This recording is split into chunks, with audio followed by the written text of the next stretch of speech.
Estimados embajadores, señoras y señores, compañeros, queridos amigos, buenas tardes, bienvenidos a la Escuela Diplomática. Gracias por estar aquí hoy. Deseaba enviaros los saludos del embajador de la Escuela Diplomática, Ramón Gil Casares, que deseaba estar aquí hoy, pues a él le une una larga relación de trabajo y de amistad con el autor de la obra que vamos a presentar hoy aquí. Va a intentar venir, probablemente se retrase un poquito, porque ha tenido este imprevisto, pero con un poco de suerte llegará en unos minutos. Vamos a presentar un poemario de un compañero diplomático nuestro, el embajador Luis de la Torre, Bogando aguas abajo, y tenemos con nosotros en la mesa a dos prestigiosos filólogos, Jaime Olmedo, David Felipe Arranz, y al editor de la obra, Juan Pastor, a quien aprovecho para dar la enhorabuena por esta magnífica edición de Bogando aguas abajo. Luis de la Torre de Andrés, que es ya embajador de España, de categoría, nace en Gijón en el año 1933, estudió en el Liceo Francés de Madrid, en la Universidad Central, se graduó en Derecho, estuvo en la Sorbona, en Oxford y en 1964 ingresó en la carrera diplomática con el número 1. Ha tenido numerosos puestos, una carrera realmente dilatada, cónsul en Washington, secretario en Damasco, consejero político en Bonn, ministro consejero en Moscú, que es donde yo le conocí siendo muy pequeñita, y en Londres, secretario general de la Comisión Nacional del Quinto Centenario, embajador en Hungría, en Croacia, cónsul general en París, que es cuando yo estaba haciendo la universidad, volvimos a coincidir, nuestras vidas se han entrecruzado en numerosas ocasiones, y embajador en Noruega y en Islandia. Ha escrito varios poemarios, que es algo para mí admirable y bastante particular que me gustaría que a continuación él nos explicara, porque empezó en torno a los 20 años con varios libros publicados, poemas de juventud, y ahora, más tarde, publica lo que él denomina poemas de senectud.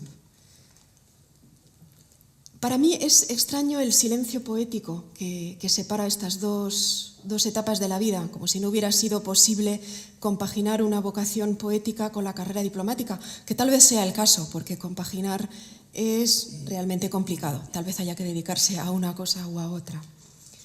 Ahora nos dice que ya avanzando en la recta de los 80, nos presenta este nuevo poemario que, como en el caso anterior, cuando escribió No dejes tus sueños al alcance de la realidad, en el 2014, abarca viejos y nuevos poemas, recuerdos de un ayer lejano y sombras de un mañana cercano. Horacio nos recuerda que es tan dulce para el barquero bogar aguas abajo. Para empezar, tiene la palabra, por favor, el editor de la obra, el señor Juan Pastor. Vale, ahora sí, ahora. Bien, perdón. Buenas tardes. En primer lugar quiero dar las gracias a la Escuela Diplomática por haber acogido este acto, porque no es tan fácil encontrar espacios donde se pueda hacer este tipo de actos. Que son una presentación de un libro de poemas, como ha dicho Elena, pues no es que no sea normal, porque sí se presentan muchos, pero no siempre las instituciones, los locales, están dispuestos a ofrecer sus espacios de una forma desinteresada para este tipo de actos. Por lo tanto, mismo yo quiero agradecérselo enormemente y además pues aplaudir esta iniciativa que considero que es importante, y más teniendo en cuenta la situación, que es lo que yo siempre me preocupa, la situación que actualmente, esto es una cosa endémica en el mundo de la cultura y de la poesía, y sobre todo de la poesía en particular, el poco interés que aparentemente tiene, pero realmente yo, como director de la colección Devenir, que llevo desde el año 84 dirigiendo la colección Devenir, se creó en 1984, me parece que no hay interés aparentemente, pero sin embargo sí se escribe poesía, la poesía es necesaria. Lo que pasa es que no se le da la cobertura por circunstancias, que no es el tema ahora mismo aquí de por qué es esto, sería un tema interesante para un debate. ¿Por qué la poesía no ocupa el espacio que realmente tiene en el mundo que nos rodea y en el mundo intelectual? Pues bueno, ahí hay muchos temas que creo que merecería la pena hablar y es, como digo, tema para un debate. Pero en este caso, yo como director y como editor de la colección Devenir, Mi papel aquí, o mi función más que nada, es un poco testimonio y de apoyar al poeta, porque no me gusta dejar a los poetas que publican, o los autores que publican en mi colección, no me gusta dejarlos solos, porque considero que el editor es una de las funciones, es apoyar y dar la cara. Si he publicado el libro es por algo. No es simplemente porque ha sido un capricho o porque es un capricho de él, no. Aquí ha habido una conexión, ha habido una preocupación y por mi parte un interés. Le conocí hace unos años en un acto también parecido a este y hablando con él me comentó que tenía unos poemas, pero que él no sabía si eso se podía publicar. Yo me entregó aquellos poemas, me entregó un librito que había publicado anteriormente, me entregó aquellos poemas y cuando pasó unos meses, porque no pude leerlo tan pronto, me retrasé unos meses, le llamé y le dije, mira, creo que hay que publicar esto, tienes que publicarlo. Entonces me dijo, pero ¿tú estás seguro? Digo, hombre, en mi opinión, yo, no conmigo, con quien quieras, me da igual, que yo siempre lo que digo, si no te hubiese llamado. Entonces estuvimos hablando y la preocupación que tenía era si realmente eso interesaba. Y es lo que ha dicho Elena, ese silencio. Y yo creo que ha sido producto de ese silencio y no quiero extenderme demasiado porque creo que aquí también hay un punto que es interesante en su trayectoria. El libro anterior es un libro que de una recopilación de una serie de poemas de los primeros años de su vida y habían años un poco variado, ¿no? Pero ese silencio yo pienso que es debido por lo que he podido leer en sus escritos y por sus manifestaciones y por lo que él, creo que es debido a esa vida diplomática que en un momento determinado le impiden pues, ese momento de tranquilidad y de encontrarse consigo mismo, que su tipo de expresión y sus poemas es lo que necesita. Y por eso es por lo que realmente estuvimos hablando y al final pues se publicó en el libro anterior y después me dijo, no, si tengo más ya hablaremos y después me presenta este libro. Para mí creo que es un libro, los dos son dos libros muy interesantes y que aportan bastante a lo que es el mundo literario de nuestros días. Hay muchos libros que se están publicando y que no tienen la calidad que tiene él, lógicamente. Y además, yo qué voy a decir del libro, yo por eso no me gusta hablar demasiado sobre el libro y sobre el tema, que eso ya lo van a hacer los dos presentadores, que realmente son las personas expertos y que van a entrar en el libro de una forma desinteresada también, porque una de las cosas y ya con esto acabo, que a mí me gusta, y esto en este caso se ha producido ese hecho, es que los dos presentadores ninguno son amigos del poeta. A partir de ahora sí, supongo que sí, pero que hasta ahora no se conocían. Y era la preocupación que tenía Luis. Es decir, bueno, y al final pues ha habido la coincidencia que hay dos personas, tanto Jaime Olmedo como Felipe David, pues no los conocen, no se conocen y han cogido su libro, les ha interesado y lo van a presentar. En fin, muchas gracias y bueno, pues os dejo con... Quien va a hacer realmente la presentación son Jaime Olmedo y David Felipe Arranz. Y a continuación tiene la palabra Jaime Olmedo, que es licenciado por las Universidades Complutense de Madrid y Bolonia, doctor summa cum laude en Filosofía y Letras por la Universidad de Bolonia también, académico de varias reales academias, de la Historia, de Bellas Artes y Ciencias Históricas de Toledo, de la de Córdoba, es premio Fernando de Rojas de las Artes y las Letras del 2011 y es también autor de varios libros y poeta. El último es Sensación de Universo, del 2008, con prólogo de Luis Alberto de Cuenca. Gracias, Jaime Olmedo, por estar aquí con nosotros hoy. Tienes la palabra.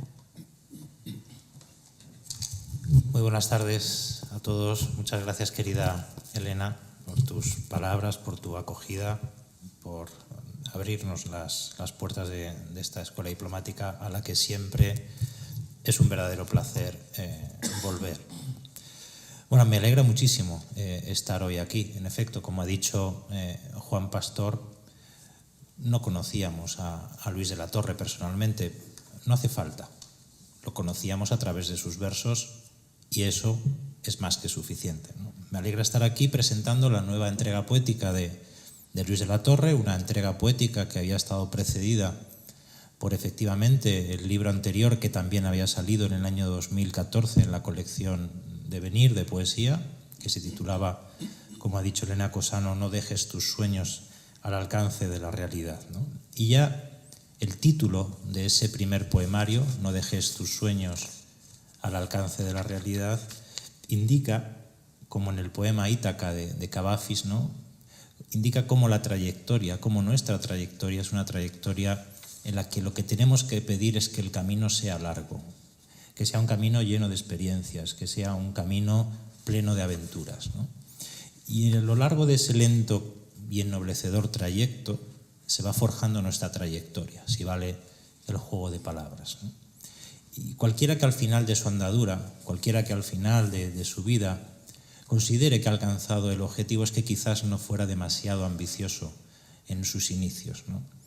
Hoy tenemos aquí ese segundo libro que, como digo, jalona, este libro jalona la trayectoria poética de Luis de la Torre, ¿no? Y quiero hablar respecto a ese libro de dos conceptos muy claros, seré breve, dos conceptos, uno el de necesidad y otro el de autenticidad, porque creo que estos dos conceptos son los que están rigiendo la poesía de Luis de la Torre, no solamente en este libro, sino también en sus entregas anteriores, ¿no?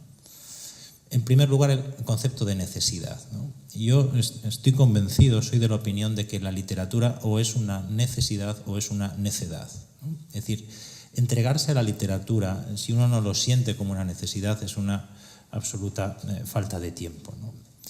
¿Y en qué consiste esa necesidad? ¿En qué consiste? Pues verdaderamente uno de los, digamos, retos mayores del hombre sobre la tierra es conocernos a nosotros mismos, ¿no?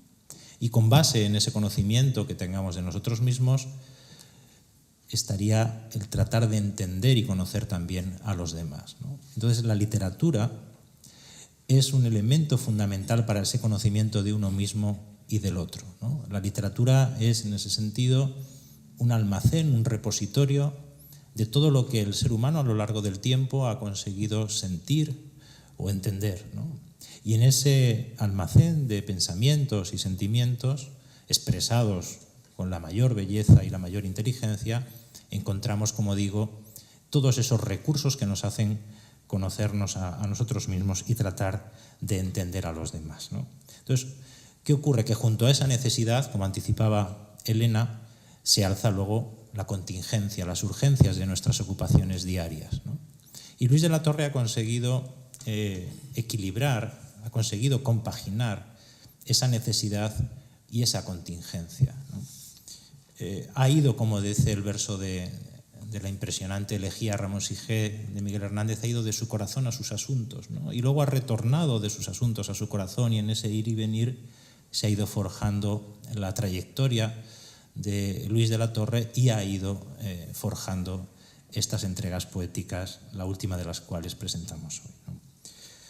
Luis de la Torre, en efecto, pertenece a una larga estirpe de diplomáticos, una larga estirpe de diplomáticos que han compaginado esa dedicación a los asuntos patrios, ¿no?, fuera de nuestras fronteras, con esa dedicación a la cultura, entendiendo que la cultura era algo más que un adorno, entendiendo que la cultura es verdaderamente un elemento constitutivo de una personalidad, de una trayectoria, y en ese sentido la cultura no es algo accesorio, la cultura no es un adorno, la cultura es algo que, como digo, y jugando con la contradicción de Nuccio Ordine, puede ser muy útil, ¿no? Cuando Nuccio Ordine titula su libro La utilidad de lo inútil, está refiriéndose precisamente a la utilidad, a la aplicación práctica que pueda tener la cultura en nuestra vida diaria, ¿no? Sin embargo, hemos llegado a un tiempo en el que la cultura, la literatura y en general la poesía en concreto, ¿no?, puede parecer que pertenece al terreno de lo accesorio, al terreno de lo innecesario, al terreno de lo superfluo, ¿no? Pero verdaderamente, como digo, está históricamente enraizada en la esencia más constitutiva del hombre, ¿no? Bueno, toda cultura, como decía Huizinga, es aspiración, es servicio y es expresión, ¿no? Y yo creo que esos tres elementos, aspiración a un dominio de una naturaleza, aspiración al dominio de una técnica, servicio también, porque todo lo que uno hace en la cultura sirve a él y sirve a los demás, y expresión también, porque es fruto de la mente y fruto del espíritu. Esos tres elementos creo que se dan en la poesía de Luis de la Torre, ¿no? La cultura entendida, repito, como aspiración, como servicio y como expresión, ¿no? Cuando Ortega hablaba de cultura y vida, decía que la vida debe ser culta, ¿no? Pero que la cultura tiene que ser vital, ¿no? Y ese tránsito entre la cultura y la vida se aprecia perfectamente en la poesía de Luis de la Torre, ¿no? El segundo concepto del que quería hablar esta tarde es la autenticidad. Dice Emilio Lledó que la autenticidad es la suposición necesaria de la literatura. Algo así como que la realidad vital del autor, en este caso de Luis de la Torre, sea el derecho supletorio de la literatura. En ese sentido no hay posible ateísmo en literatura. Toda obra remite a un autor. Y cada uno de los versos, cada una de las páginas, cada uno de los poemas de Bogando aguas abajo o de No dejes tus sueños al alcance de la realidad, lo que están haciendo es remitir al autor que ha escrito esa poesía, como digo, no por cálculo, no por impostura, no por ambición, sino solo y nada menos que por autenticidad, ¿no? Y la autenticidad es un gran valor en literatura y en la vida real, ¿no? Porque realmente no nos defrauda, no nos sentimos defraudados, ¿no? Y esa necesidad y esa autenticidad, como digo, son los dos pilares sobre los que yo creo que se construye y se sostiene esta entrega poética de Luis de la Torre, ¿no? Una entrega poética que tiene como título Bogando aguas abajo. Miren, el título de un libro es su primera frase. No pensemos que un título es algo ajeno a un libro, es su primera frase y en ese sentido está marcando a ese libro de una manera singular, ¿no? Clarín tituló La Regenta su novela. La podía haber titulado Ana Ozores. Es un tiempo en el que en Europa se están publicando novelas con títulos de personajes femeninos. Ana Karenina, Eugenia Grandet, Madame Bovary. Clarín titula La Regenta porque Ana Ozores se conduce en Vetusta condicionada por ser la mujer del regente. Es decir, ya la propia primera línea de la novela es su título, ¿no? Y en ese sentido, Bogando aguas abajo es el primer verso de este libro. ¿Y en qué sentido lo marca de una manera singular, ¿no? La metáfora del río, que está presente en ese título, según Borges, es una de las 6 o 7 metáforas esenciales de la literatura universal, ¿no? Es verdad que desde Jorge Manrique pues, está perfectamente claro que nuestras vidas son los ríos que van a dar la mar, que es el morir, ¿no? Pero esa desembocadura, siendo inevitable, no tiene por qué ser angosta. Esa desembocadura puede ser amplia, puede ser fértil, puede ser una desembocadura en estuario, ¿no? Que es un poco lo que yo veo en esta poesía de Luis de la Torre, ¿no? En ese sentido lo decía Elena, ¿no? Esos silencios, yo creo que lo que hacen es que la poesía de Luis de la Torre haya seguido un curso guadianesco, ¿no? A veces visible, pero siempre constante, ¿no? Siempre ha sido una ocupación permanente a lo largo de su trayectoria que solamente en algunas ocasiones, como la feliz de hoy, se ha hecho visible, ¿no? En el libro anterior, No dejes tus sueños al alcance de la realidad, en el prólogo, dice Jaime Siles que él concibe la poesía de Luis de la Torre, dice, como un continuo acto de salvación de instantes. Dice, pero instantes de uno mismo o de otros que por serlo lo son también de nosotros y a todos nos dicen y a todos nos sirven. Es ese concepto de utilidad que está también tan ligado a la literatura, ¿no? En ese sentido, este libro nuevo de Luis de la Torre participa también de esa salvación de instantes, ¿no? Luis de la Torre ha guiado sus pasos no solo por el cronos, el tiempo ordinario, sino sobre todo por el kairos, por esos instantes, por esos momentos que nos van constituyendo, por esas intensidades cronológicas, emocionales, ¿no? Que nos van constituyendo a lo largo de nuestra trayectoria. El libro se divide en 2 partes. Hay una primera parte, que es la parte en la que él denomina poemas de entonces, ¿no? Dice, cuando todo era nuevo y andaba uno inquieto y desasosegado. Ahí hay versos superrealistas, hay hallazgos de irrealidad. Al final de esa parte hay versos pues muy cercanos a veces al antiformalismo de Dámaso Alonso en Hijos de la Ira, un libro de 1944 que es un libro decisivo para la poesía española de posguerra, ¿no? A mí hay una parte, de esa parte me gustan varios poemas, algunos de ellos se leerán después, hemos coincidido además, en el ratito que hemos estado antes, en nuestras preferencias, yo les animaría a que leyeran, pues, por ejemplo, El ahogado, ¿no? Que es, además de los poemas que van a leerse, uno de los que hoy no se leerán. Es un poema excelente, ¿no? Luego, la segunda parte del libro es una parte en la que ya hay poemas de mayor cercanía cronológica en su tiempo de escritura, ya pertenecen, digamos, a este ahora, como dice él, ¿no? Cuando todo envejece y es menester tino y sosiego, ¿no? Son poemas nostálgicos, con el recuerdo como facultad. La memoria es una de las tres potencias del alma, junto con el entendimiento y junto con la voluntad, ¿no? Lo que pasa que es verdad que es una de las tres potencias, quizás la que hoy en día esté más desprestigiada, ¿no? Pero recordar, etimológicamente, lo recuerda Ortega y Gasset, es pasar las cosas de nuevo por el corazón. Recordar es eso, y eso es lo que hace Luis de la Torre en su libro, pasar de nuevo las cosas por el corazón, ¿no? Aquí hay poemas excelentes como Aquellos juguetes, que es una recreación de ese tópico de Lubisund, ¿no? De Doldestán. Hay poemas como La columna o La dinastía, un poema dedicado a su nieto, en que recrea también esa idea, igual que en el poema de Jugando a la oca con Montaigne, esa idea de tratar de restarle a las ocupaciones diarias un espacio de intimidad, un espacio de dedicación, ¿no? Recuerden lo que decía Montaigne en sus ensayos, ¿no? Que dice, cuando él llegaba a su biblioteca decía, esta es mi sede, ¿no? Dice, hago lo que puedo por sujetar esta sede a mi puro dominio, por sustraerla, dice, este rincón a la comunidad conyugal, filial y civil, ¿no? Esa lucha por conseguir arrancar a cada día un tiempo, un espacio para la propia pasión, ¿no? Lo que nos muestra, lo que nos enseña este libro de Luis de la Torre es que ante la realidad, pues no tenemos que estar ni siempre hostiles ni continuamente admirados, ¿no? Es decir, no tenemos por qué sumarnos al coro ni de los cejijuntos ni de los boquiabiertos, que eran las dos categorías que odiaba por igual medida Pedro Laín Entralgo, ¿no? Decía, ni cejijuntos ni boquiabiertos, ni siempre enfadados, ni siempre admirados, ¿no? Lo que nos dice Luis de la Torre en esta parte final de su libro es que siempre hay razones, dice él, para desfruncir el ceño y apuntar una sonrisa, ¿no? Es ese mensaje final del libro, un mensaje optimista, un mensaje alegre, ¿no? En ese sentido, los versos de Luis de la Torre no han perdido el atrevimiento juvenil. El último poema del libro lo prueba, Las 1001, es un poema atrevido con una monorrima aguda en il, ¿no?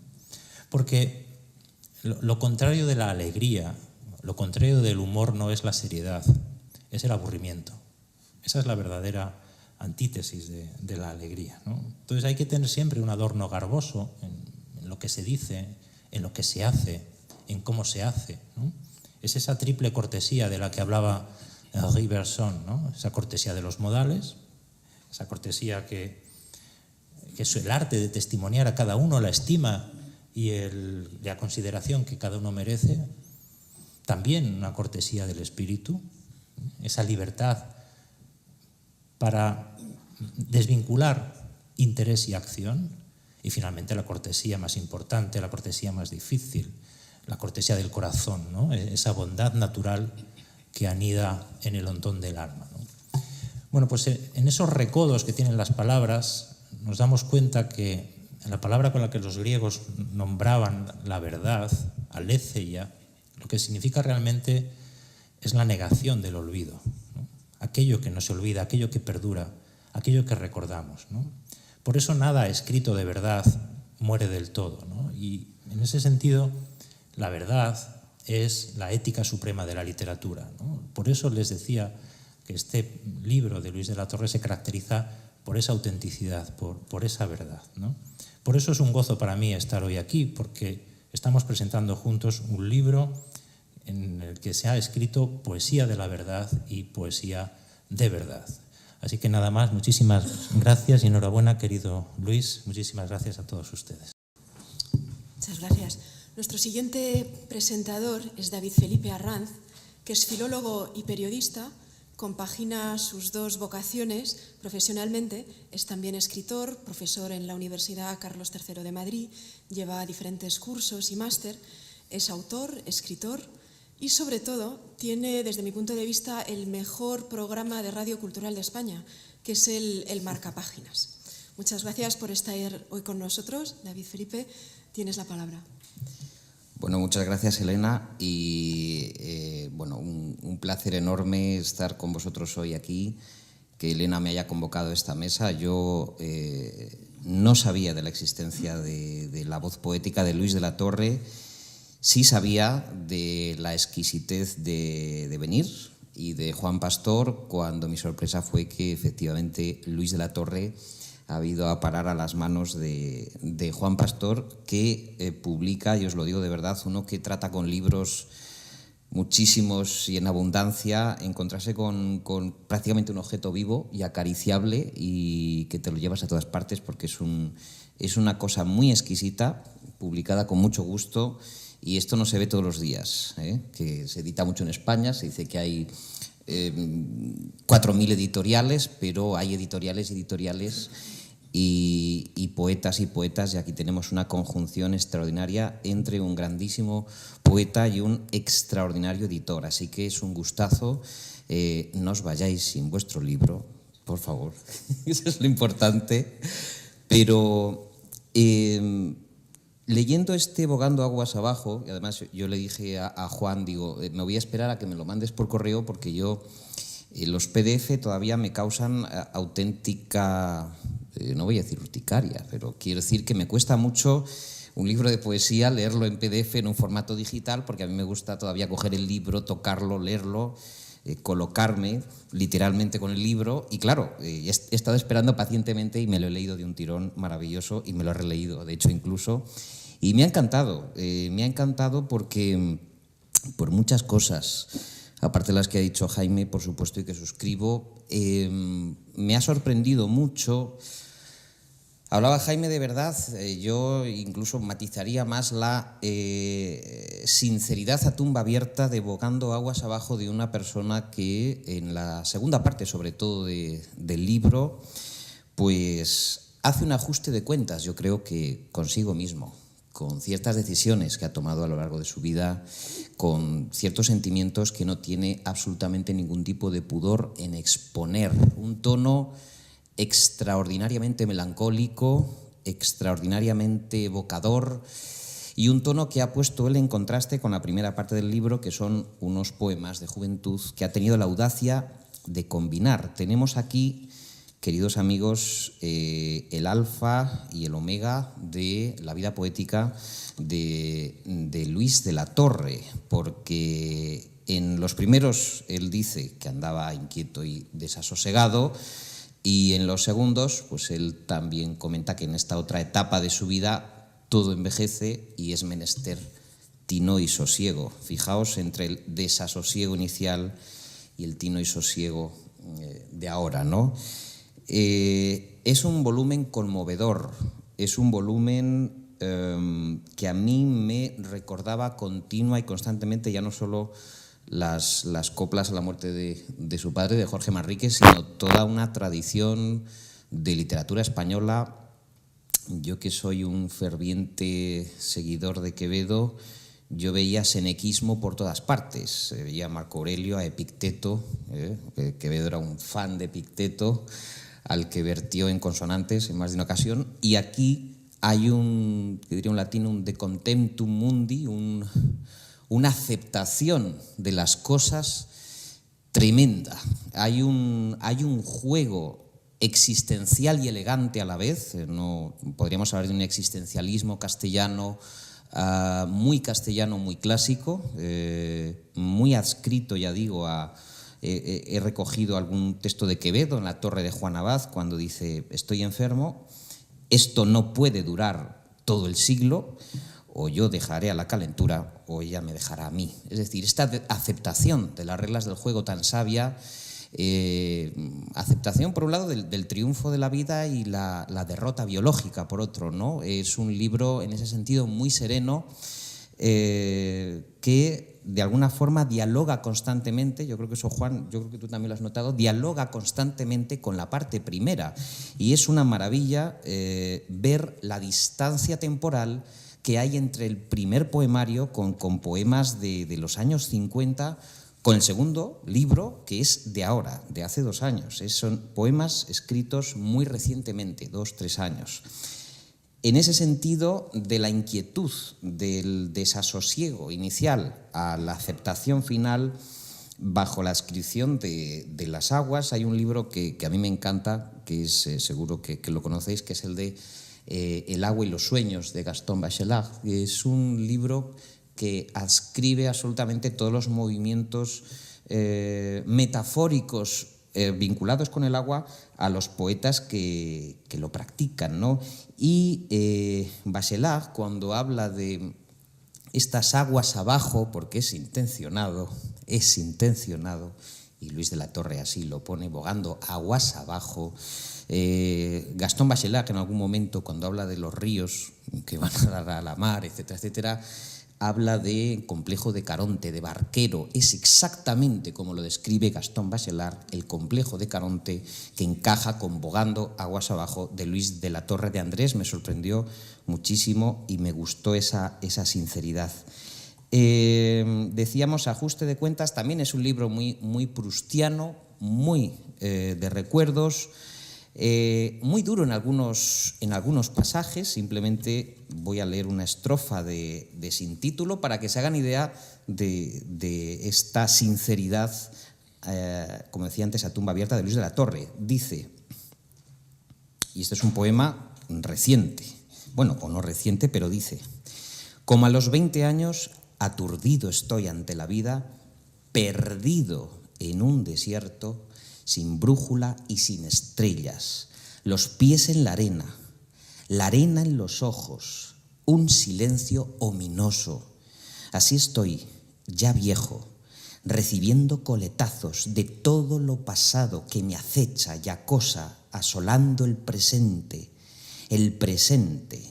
un árbol desmochado, sin hojas ni raíces, la sombra de un árbol que tal vez para leña sirva. Este es el poema que se titula, paradójicamente, Sin título, pero que da perfectamente una idea de ese bogando aguas abajo del que os hablaba antes.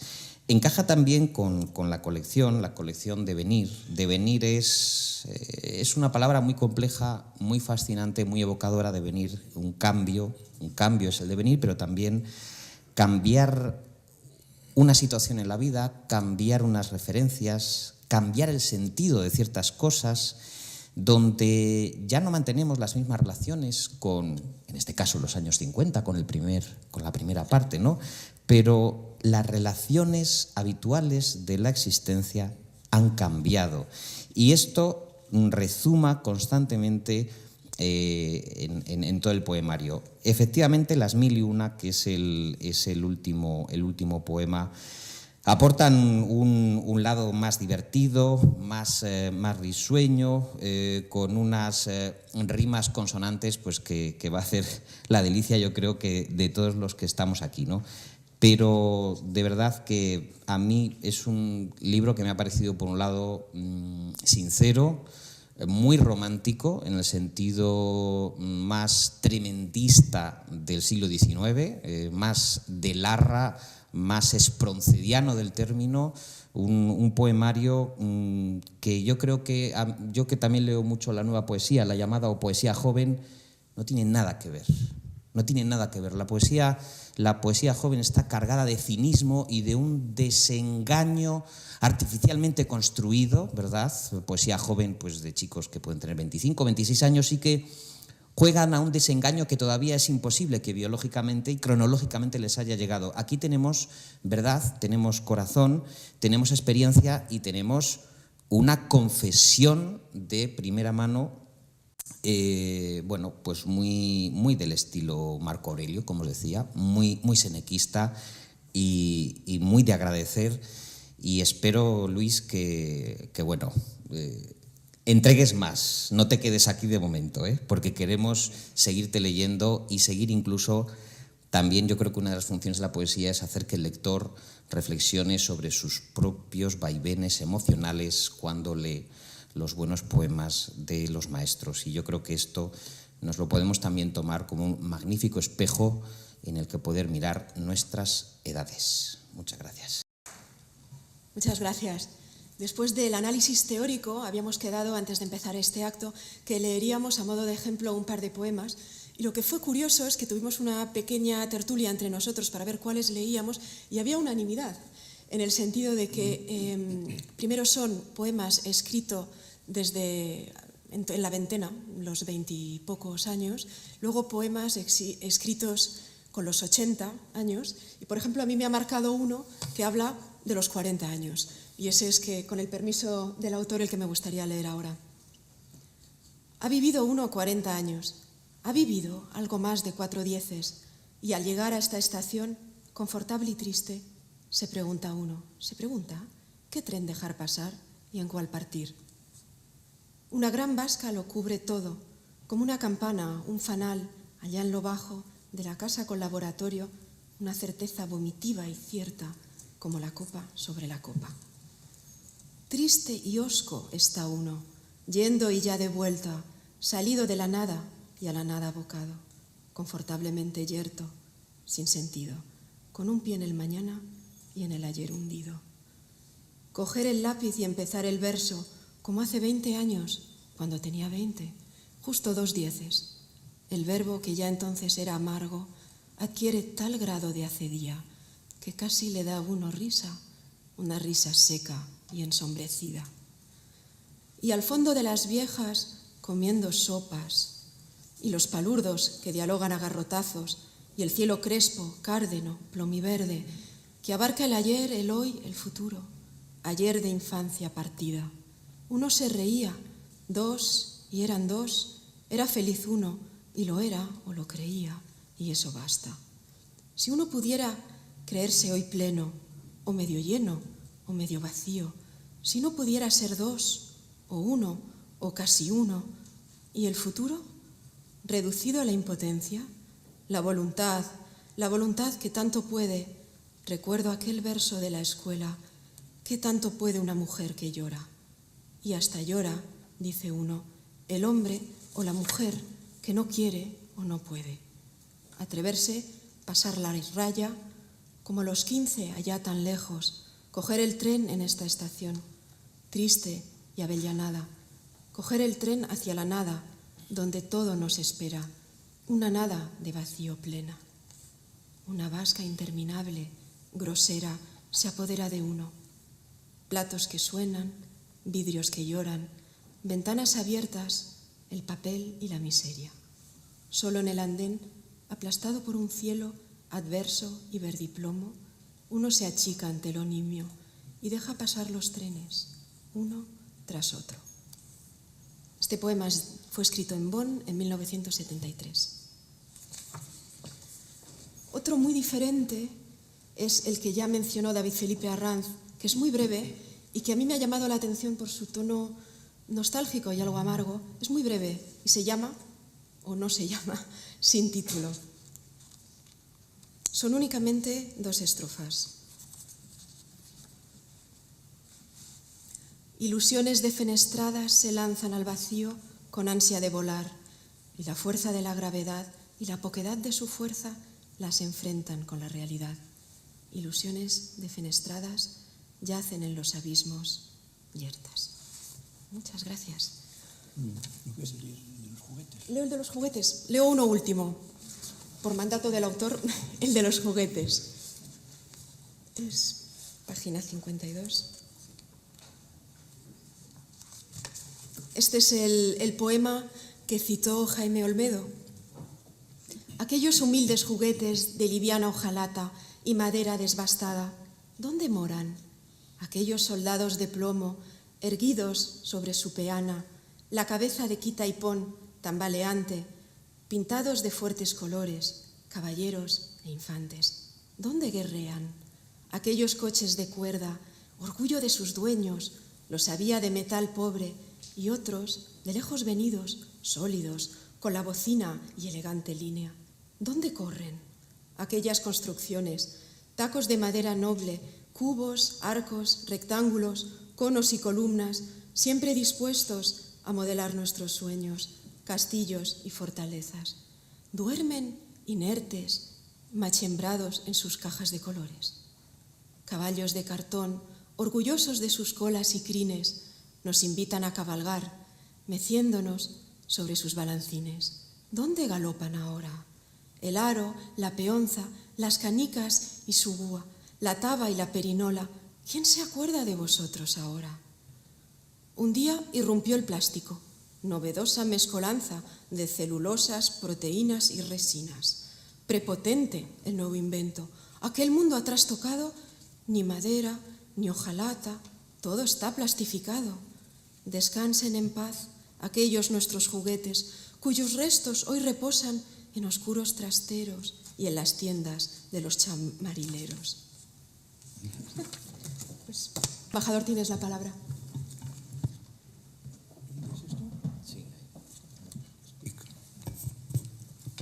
Parece que sí. Siempre se ha dicho que el hombre es el único animal que tropieza 2 veces con la misma piedra.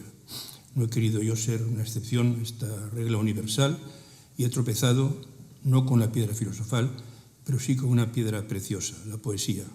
Válgame de ello de excusa para este acto. El año 2014, con 80 años a cuestas, me aventuré a publicar un primer poemario, No dejes tus sueños al alcance de la realidad, y ahora, habiendo recorrido ya un buen trecho de la nueva década, vuelvo a reincidir.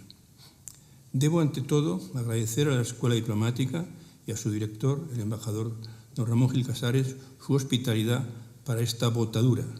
Aquí lanzamos lo que don Leonardo Prieto Castro diría al proceloso mar de lo que se publica un débil barquichuelo. Para mí, estar hoy aquí despierta muy especiales sentimientos, pues esta escuela fue durante los cursos 64 y 66 del siglo pasado como una segunda residencia, y en la que la figura más amable para los que habíamos aprobado la oposición era precisamente don Antonio Gil Casares, nuestro guía y mentor entonces, y poco después en Washington, donde él era embajador ante la OEA y yo encargado de los asuntos consulares de la Embajada Española, afable colega y siempre fiel amigo. Agradezco muy profundamente a don Jaime Olmedo el que haya querido presentar y comentar este poemario. Tanto él, académico Olmedo, como el señor Arranz han hecho interesantes caricatas, han pasado mi poesía por sus filtros, han hecho radiografías y han dado una visión por la cual yo estoy muy agradecido, en la cual he visto cosas que ya conocía y cosas de mi interior que a lo mejor no conocía bien. Gracias por su apoyo, gracias por su análisis crítico a este muy modesto hacer. Y qué decir de la subdirectora de la escuela, doña Elena Cosano, a quien conocí en su muy temprana edad, en el Moscú soviético, y que ahora, a la vuelta de 4 décadas, me ha ayudado en esta mi segunda salida. Y gracias a mi editor, don Juan Pastor, por su paciencia conmigo y por haber renovado su confianza en mí. Mi interés por la poesía se despertó en la primera juventud, cuando cursaba Derecho en la Universidad Central, en la madrileña calle de San Bernardo. Allí se celebraban unos denominados encuentros entre la universidad y la poesía. Ellos fueron la yesca que incendió mi vocación poética. Estos encuentros estaban absolutamente politizados y causó muchos problemas a sus organizadores, que algunos tuvieron que pasar por la Puerta del Sol o por la cárcel. Pero allí conocí yo una serie de poetas que venían a exponerse y algo se incendió dentro de mí. No sabía lo que era y era, supongo, la poesía. Ese era un tiempo espeso, una edad difícil, en torno a los 20 años, cuando se cuajan los proyectos, cuando abundan las incompresiones, surgen los primeros amores, se descubren amigos, albas sexuales, ilusiones y desengaños. Realmente todo por hacer. Y en mi caso, todo ello estaba agravado por un periodo de inquietud social. Dolorido ante la pobreza y la injusticia, me llevó durante una temporada a dar largos paseos, generalmente al anochecer, por las zonas más deprimidas del Madrid suburbial. Quería ver y casi tocar, ser testigo de la miseria y su tristeza. Incauto de mí, lo hacía bien envuelto en mi gabán, ensombrerado y enguantado. Solo la bondad o la indiferencia de aquellas gentes me permitieron salir incólume de la aventura. Vuelto a casa y en la soledad de la noche, escribir poemas me servía de cauterio para el dolor percibido. La mayor parte de estos poemas están recogidos en el primer libro y algunos de ellos aparecen en este, Bogando aguas abajo. Compuse en esos años 3 o 4 libritos, los encuaderné, los metí en un cajón, prácticamente nadie de mi entorno tuvo acceso a ellos. Acabada la carrera de Derecho, un simpático tren me transportó desde nuestra España, más o menos austera, a un París fulgurante, ciudad abierta que pronto me estrechó entre sus brazos. Descubro y gozo de su belleza, al tiempo que se me desvelan horizontes y realidades que yo ignoraba. Nuevo poemario, Trilogía del Norte, igualmente guardado bajo llave. Y tras el fin del servicio militar en los Pirineos, una época prosaica, nuevo desplazamiento al extranjero, Oxford. El hálito y hábito poético se va difuminando y me abandona. Tardará décadas en volver a habitarme. En efecto, entramos en la dura y larga travesía del desierto. Las oposiciones que año tras año no se convocan. Etapa amarga, desangelada, que solo un rayo de sol ilumina. Conozco a Inge desde entonces. Mi siempre compañera, y cuando ingreso en esta casa, mi esposa. Llegamos a una fecha trascendental, 1 de junio de 1966, nombrado tercer secretario, segundo secretario y destinado a la embajada en Washington. Todo en un solo acto, divisoria de aguas que nos ofrece el futuro tanto ansiado. Se inicia la vida profesional, siempre satisfactoria, disfrutando del hacer diario, sin tiempo ni aparente interés por la poesía, el amor y el apoyo de mi mujer, la llegada de nuestro hijo, la fidelidad de nuestros perros, la continua secuencia de nuevos países, gentes nuevas, lenguas nuevas, colman mi ambición. Uno se puede declarar suficientemente feliz. Hace poco leía una definición de lo que es la felicidad. La felicidad es una aceptación. Lo he olvidado. Era muy interesante. No lo tengo apuntado. Bueno, la felicidad no existe. Existen momentos felices. Felicidad como tal no es una secuencia. Felizmente no podríamos aguantarlo, sería demasiado. Llegada la edad límite, la administración, bueno, me voy a decir que en el curso de esas 4 décadas, el Numen solo se acordó de mí en 3 ocasiones. Al norte de Siria, en el año 70, cuando en un par de noches compuse Octubres, Primaveras Nuestras, larguísimo poema, realmente otro libro dedicado a Inge y que debe leerse en clave. Cuando cumplí 40 años, a orillas del Rin, en Bonn, tránsito que me sacudió como ningún otro aniversario, y posteriormente en un vuelo sobre Asia Central. En el resto de este larguísimo periodo, ni yo me acordé de la poesía, ni ella de mí. En la presentación del libro anterior, Inocencio Arias, que estaba en el panel, me preguntó, no entiendo esos años sin interés poético, y me pregunto si la carrera diplomática es tan castratoria. Dije, no tiene nada que ver con la carrera, tiene que ver con que en esos años mi interés estaba en otro sitio y no tenía, dentro de mí no había esos gérmenes que son necesarios para expresarte o intentar expresarte poéticamente. Llega a la edad límite, la administración me desactiva y poco a poco, acercándome a los 80, algo vuelve a amotinarse dentro de mí. El deseo, la urgencia, el afán de volcarme en una escritura. Por eso, el primer poemario publicado se escinde en Poemas de Juventud y Poemas de Senectud. Había perdido el pudor y abría ventanas.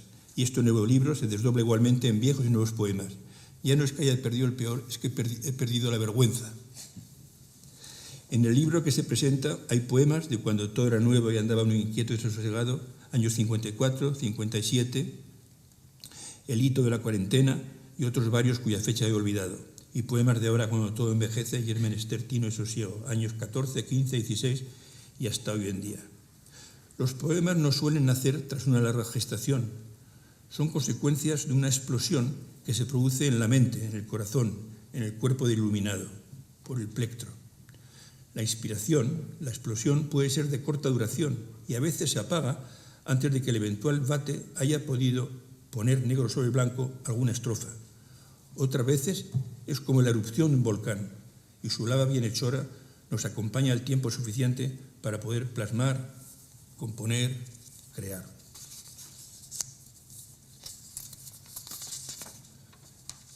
Y todo acontece según las leyes de la naturaleza, cuando menos se espera. La pequeña explosión, la erupción. En las conversaciones de Eckermann con Goethe se nos recuerda que si uno quisiera pensar cómo se debe hacer una poesía, se volvería loco y nada haría con sentido. En el caso de quien les habla, hubo una erupción hacia los 20 años, pequeñas explosiones durante 40 años y una nueva erupción para abonar esta etapa postrera. Escribió Borges que versificar era un vehemente y solitario ejercicio de combinar palabras que alarmen a quienes las oigan. No quiero yo alarmar a nadie, tan solo me he permitido desvelar algunas zonas de mi íntimo yo. Y habiendo abusado de su amable paciencia, relatándoles mi aventura con la poesía, solo me resta agradecerles su presencia, arropándome y dándome el calor que tanto necesitamos. Muchas gracias.